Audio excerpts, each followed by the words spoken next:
faut comprendre que c'est à refaire de A à Z. Il n'y a rien de conforme.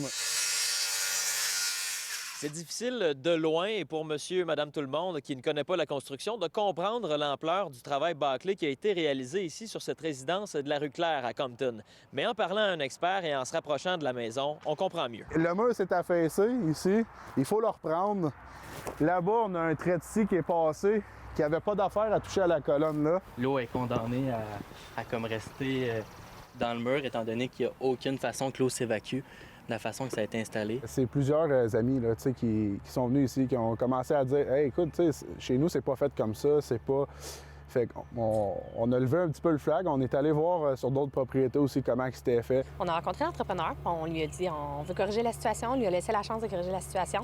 On a essayé de trouver des solutions ensemble. C'est comme qu'on a mentionné, nous, on l'avait déjà payé. Donc, il fallait s'entendre pour qu'il refasse les travaux. Puis finalement, ça n'a pas fonctionné. Il a décidé de juste quitter le chantier. Faire une plainte à la Régie du bâtiment du Québec, ça, c'est la première étape, si on veut.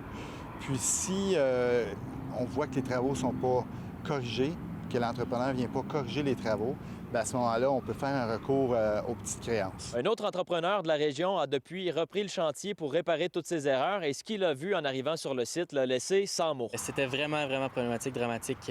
Honnêtement, il y a au moins 10 malfaçons qui sont pas juste esthétiques, c'est vraiment 10 malfaçons qui sont vraiment dangereux pour l'intégrité du bâtiment, dans le fond. Là. Il n'y avait rien de conforme du tout. T'sais, on trouve quelqu'un, on veut ça là, c'est un petit peu notre erreur aussi, puis dans tout ça, on veut juste peut-être ouvrir les yeux. Là, ça leur calmer un peu le marché. Je pense que de prendre le temps, puis juste de faire attention parce que j'aimerais pas ça me retrouver dans une situation financière où je n'aurais pas pu compléter mes travaux. Ce qui est conseillé, c'est vraiment de demander plusieurs soumissions, 3 à 5 soumissions.